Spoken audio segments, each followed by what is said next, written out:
The Ransom of Red Chief. Part 1. It looked like a good thing, but wait until I tell you. Bill Driscoll and I were in Alabama when he had the kidnapping idea. There is a town in Alabama called Summit.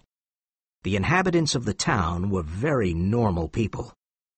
Bill and I had about $600. We needed $2,000 more for our scheme in Illinois. We discussed everything in front of our hotel. Summit is the best place for kidnapping, I said. Parents love their children in small towns. And Summit doesn't have an important newspaper with curious reporters, said Bill. You're right. Summit probably has only one lazy sheriff. It looks like the perfect place for kidnapping, I said. We chose our victim carefully. He was the only child of an important man named Ebenezer Dorset. Mr. Dorset was respectable and stingy. The kid was a boy of 10 with red hair. I'm sure Ebenezer Dorset will pay the ransom of $2,000 for his little boy, I said to Bill, but wait until I tell you. About 2 miles from Summit, there was a little mountain and a forest. We found a cave here. It was the perfect hiding place for us. We bought food and drink and put it in the cave. One evening, we passed by the Dorset's house with a horse and buggy. The kid was in the street. He was throwing stones at a little cat. "Hey, little boy!" cried Bill. The boy threw a stone at Bill's eye. "This will cost Mr. Dorset $500 more," said Bill angrily. The boy fought like a bear, but at last we put him in the buggy. We drove away quickly and took him to the cave. That evening, I took the horse and buggy back to the village, and then I returned to the cave. When I arrived, there was a campfire at the entrance of the cave. Bill had some scratches on his face.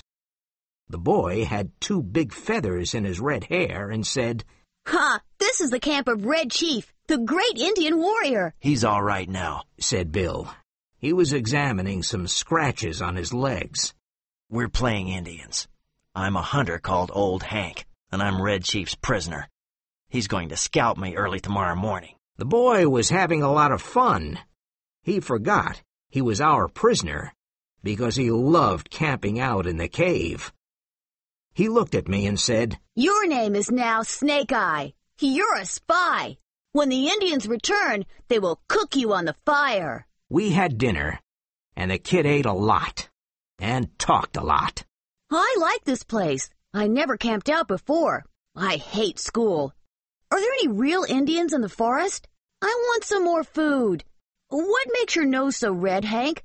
My father has lots of money. Are the stars hot? I don't like girls. Why are oranges round? Are there any beds in this cave? A parrot can talk, but a fish can't." The kid had a very loud voice, and he scared Bill. "Red Chief," I said, "do you want to go home?" "Why?" he asked. "I don't have fun at home. I hate school. I like to camp out. Please, don't take me home." "All right," I said. "We'll stay here in the cave for a while." "Oh, good," he said. "I never had so much fun in all my life." We went to bed at about 11 o'clock. Red Chief was between us. We couldn't sleep for 3 hours because he jumped up and down and screamed. He was still playing Red Chief. At last I fell asleep, but I had bad dreams. I woke up because Bill was screaming like a frightened woman. It was terrible to hear a big, strong, fat man scream in that way. I jumped up, and what did I see? Red Chief was sitting on Bill. He was pulling Bill's hair with one hand. In the other hand, he had a knife. He was trying to take Bill's scalp. I took the knife from the kid, but Bill was still terrified. He tried to sleep, but he couldn't. I slept a little, but then I remembered something. Red Chief wanted to cook me on the fire that morning. Sam, do you think the kid's father will pay money for the little devil? Sure, I said. Parents love noisy little devils. Now you cook breakfast, and I'll come back in a few minutes. I walked to the top of the little mountain and looked down. The town of Summit was quiet. No one was looking for the kid or the kidnappers. I expected to see the men of the village running about with pitchforks, but everything was silent. I only saw one man working quietly in the country with his horse. The parents don't know about the kidnapping yet, I thought. When I returned to the cave, Bill was furious and his face was red. The boy wanted to throw a big rock at Bill. He put a hot potato down my back, Said Bill. And I hit him. Be careful, Said the kid to Bill. No one ever hit Red Chief before. After breakfast, the kid took a slingshot out of his pocket and went outside the cave. Do you think he'll run away, Sam? Asked Bill. No, he won't. Today we have to send a message to his father. We must ask him for the ransom money. Just then we heard a loud cry. Red Chief was playing with the slingshot. Suddenly a rock hit Bill behind his left ear. He fell in the fire across a pot of hot water. I pulled him up and poured cold water on his head for half an hour.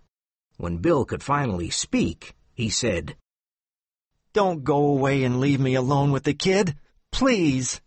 I went outside the cave and said angrily, If you don't behave, I'll take you home. Now, are you going to be good? I was only playing, He said sadly. I didn't want to hurt old Hank. But why did he hit me? I'll behave, Snake Eye, but please don't send me home. Can I play Black Scout today? I don't know the game, I said. You and Bill can decide. I'm going away for a while. Now, come in and apologize to Bill. We went into the cave, and the kid apologized. Then I spoke to Bill. Today I'm going to Poplar Cove to send a letter to Mr. Dorset. I'm asking for the ransom money. You know, Sam, in the past we did many dangerous things together. I was with you during earthquakes, fires, floods, cyclones, train robberies, and police raids. And I was never afraid of anyone or anything. But now, I'm afraid of this kid. So come back soon. I'll come back this afternoon. Now, let's write this letter.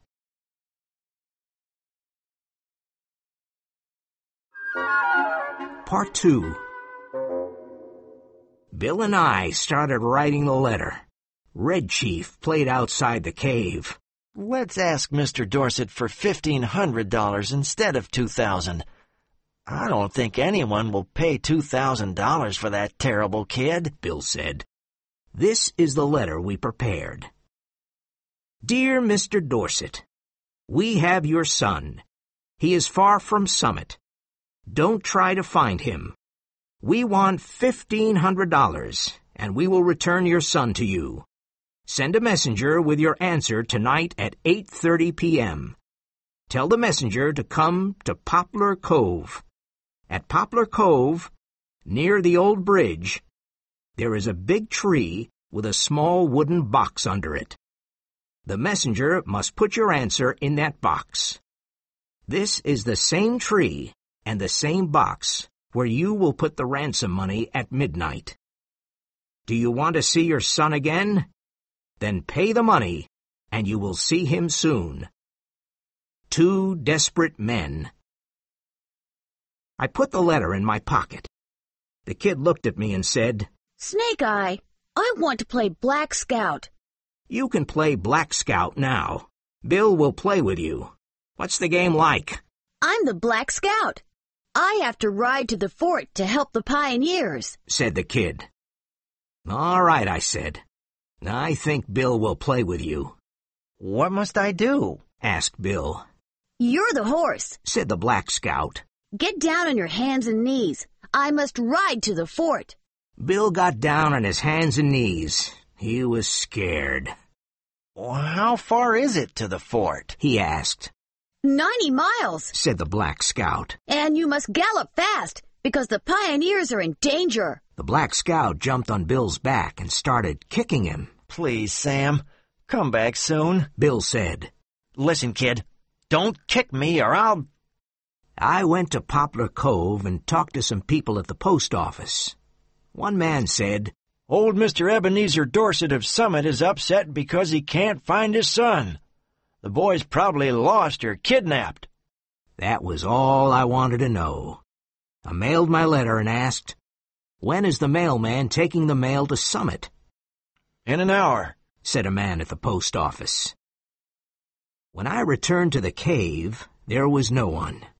I looked around, but I couldn't find the kid or Bill. So I sat down and waited. After half an hour, I heard a noise behind me. I saw Bill. The kid was behind him. He was walking silently like a scout, and he had a big smile on his face. Bill stopped and took off his hat. He was very tired. Sam, said Bill, I'm not a coward, but that kid is impossible. I sent him home. He's gone. He rode on me for 90 miles. I had to eat sand for lunch. He asked me hundreds of questions and I had to answer them. Then he kicked my legs but now he's gone. I'm sorry to lose the ransom, Sam, but that kid was horrible. I was going crazy. Bill, I said, do you have heart disease? No. Why? Turn around and look behind you. Bill turned around and saw the kid. Poor Bill. He was very surprised. He suddenly sat down on the grass, and he couldn't speak. After some time, I said, this evening at 8:30 p.m., we'll have an answer from Dorset, and at midnight, we'll have the money. Then we can leave this place. Bill finally smiled weakly. I had a great plan for collecting the ransom money that evening. It was a professional plan. I found a tree at Poplar Cove near the road with big fields on all sides. I went to hide in the big tree, and I waited for the messenger. He arrived at 8:30 p.m. on a bicycle. He put a piece of paper in the box and returned to Summit. I waited an hour, climbed down the tree, got the letter, and returned to the cave. I read the letter to Bill. To 2 desperate men. Gentlemen, I received your letter today. I think the ransom you want is too big. I have an offer that you will probably accept. You bring Johnny home and pay me $250, and you will never see Johnny again. I promise. Please come tonight. Very respectfully, Ebenezer Dorset. What? I can't believe it, I cried. Bill looked at me and said, Sam, we've got $250. I don't want to spend another night with that kid. I'm going crazy. Let's accept Dorset's offer. You know, Bill, you're right. I'm really tired of the kid, too.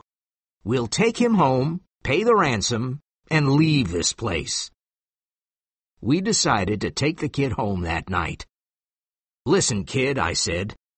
Your father bought you a new rifle and a pair of Indian moccasins. Tonight we're going home to get the rifle and the moccasins. Tomorrow we're going to hunt bears in the forest. It was midnight when we arrived at Ebenezer's house. Bill gave him the $250. When the kid saw that we wanted to leave him at home, he was furious. He started screaming loudly and took Bill's leg. His father pulled him away with great difficulty. How long can you hold him? Asked Bill. I'm not very strong, but I can probably hold him for 10 minutes, said Mr. Dorset. Good, said Bill. In 10 minutes, I'll run across most of the United States and reach Canada. Bill was fat, and he was not a good runner. But that night, no one ran faster than Bill.